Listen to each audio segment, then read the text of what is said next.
لو تناهيتم إلى سر الحياة وصنعتم كائنا حيا نرى لم نزد إلا يقينا بالإله لم نزد إلا يقينا بالإله. جو ذہنی سکون اللہ نے رکھا ہے اپنی اولاد میں، اپنے گھر بار میں، وہ ذہنی سکون کسی اور عیاشی میں اللہ نے نہیں رکھا. عیاشی جو شراب کباب زنا میں لگے ہوئے لوگ ہیں، ان کی عیاشی 2-4 منٹ کی ہوتی ہے، آدھے گھنٹے کی ہوتی ہے، اس کے بعد بے سکونی.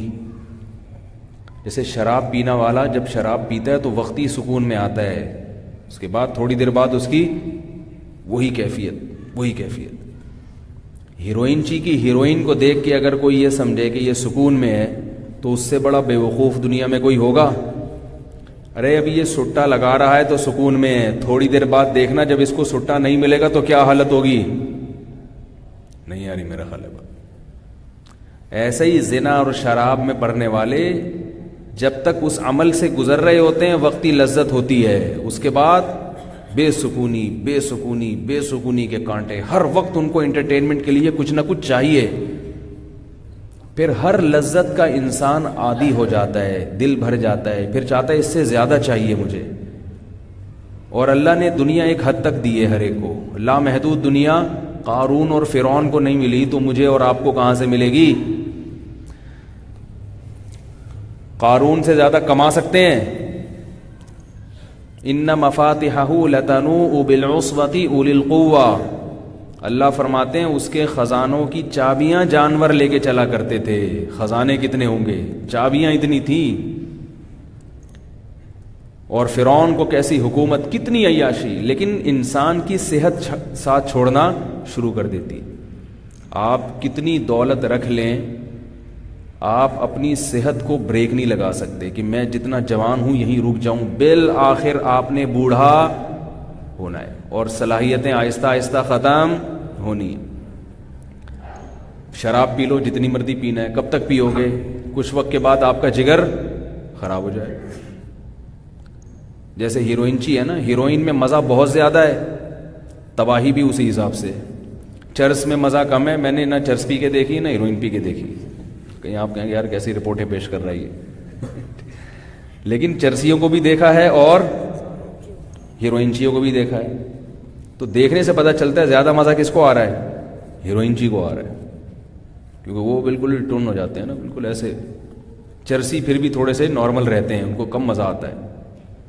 تو ان کو کم مزہ آتا ہے، لہذا ان کی صحت کم تباہ ہوتی ہے، ہیروئنچی کی فوراً. تو اللہ نے بتا دیا گناہ جتنا مزے کا ہوگا اتنا جلدی برباد کرے گا. سمجھ رہے ہو؟ شراب بھی ایسا ہی ہے. تو ہر وقت ان کو انٹرٹینمنٹ کے لیے چیزیں چاہیے، انٹرٹینمنٹ کے لیے کچھ نہ کچھ چاہیے ان کو، تبھی بے سکون ہوتے ہیں.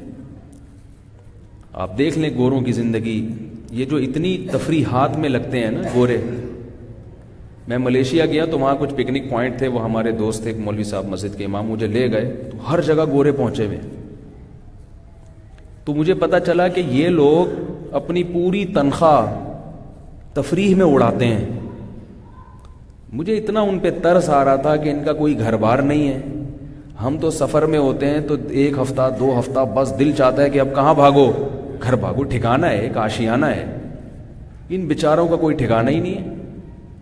کتنی تفریح، کتنا سمندر، ساحل سمندر پہ ٹائم گزارے گا بھائی؟ کتنا ٹائم گزار لے گا؟ کیا رکھا ہے ساحل سمندر پہ؟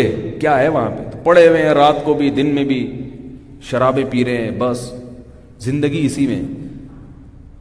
یہ جو ہے نا گھر، یہ انسان کی نیچر ہے. جیسے پرندہ گھونسلہ بناتا ہے، دن بھر اڑتا ہے، رات کو کہاں پہنچتا ہے؟ اپنے آشیانے میں وہیں پہنچتا ہے. باقاعدہ ترتیب سے تنکے جوڑ جوڑ کے گھونسلہ بناتا ہے. تو ایسے ہی اللہ نے انسان کو گھر بار والا بنایا. بیوی بچے ہوں، گھر بار ہو، فیملی ہو، ان کو کما کے بھیج رہا ہو، وہ بھی گھر میں عزت کریں.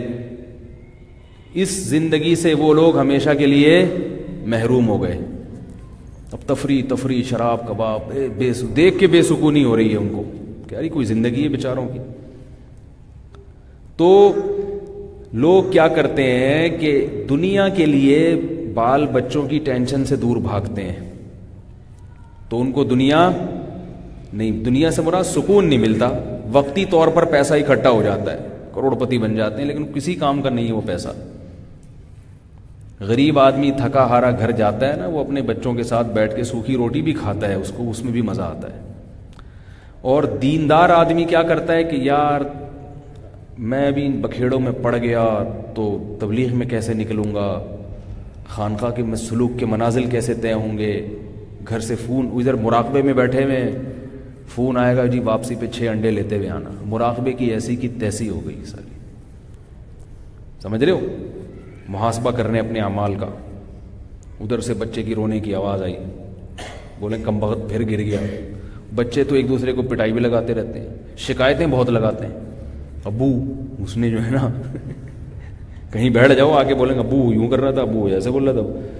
امی کو بھی شکایتیں, ابو کو بھی شکایتیں. آپ کے قابو میں تھوڑی ہیں وہ بچے.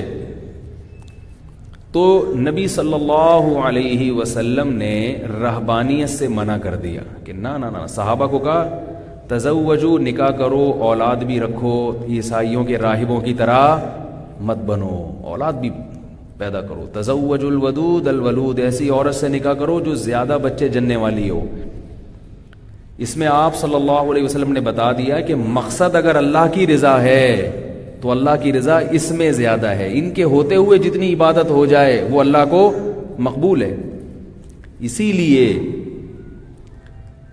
عورت کو یہ کبھی نہیں سوچنا چاہیے کہ میرے بچے مجھے نماز نہیں پڑھنے دے رہے, یہ نہیں کرنے دے رہے, وہ نہیں کرنے دے رہے, ہائے کم بخت.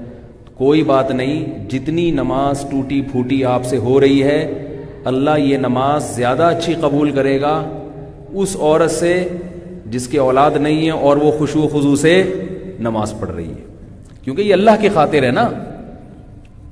نبی صلی اللہ علیہ وسلم کے دور میں جب خواتین مسجدوں میں آتی نماز پڑھنے کے لیے تو بچے بھی ساتھ لے کے آتی تھی, کیونکہ بچے کہاں چھوڑ کے آتی, وہ چھوٹے چھوٹے بچے دودھ پیتے 2-2 3-3 4-4 سال کے, وہ ساتھ لے آتی.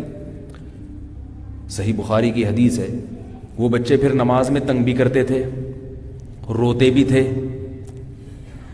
ہم ہوتے تو ہم کیا کرتے, سلام کے بعد کہتے جتنی خواتین نماز میں بچوں کو لے کر آئی ہیں یہ بچے عیدی سینٹر میں جمع کراتے, یا تو مسجد میں نہ آئیں, پابندی لگاتے کہ ان کی وجہ سے مسجد کا ماحول خراب ہو رہا ہے. ایک اعتراض تو ہم یہ کرتے. دوسرا اعتراض یہ کرتے ہماری نماز میں خشوع و خضوع میں خلل ہو رہا ہے. کیا خیال ہے, ہم اتنے خشوع و خضوع سے نماز پڑھ رہے ہیں اور وہ جو کونے کی صف کے کونے میں جو خاتون کھڑی ہوئی ہیں اس کا بچہ رو رہا ہے, تو اس کو گھر میں یا اس کے سیلنسر لگا کے آیا کرو بچے, کیونکہ بچہ جب روتا ہے نا تو بغیر سیلنسر کے روتا ہے, وہ پوری اس کو تو کوئی ہوش ہی نہیں ہوتا نا کیا ہو رہا ہے, پورا گلا پھاڑ کے روتا ہے. ہوا و حرص والا دل بدل دے, میرا غفلت میں ڈوبا دل بدل دے.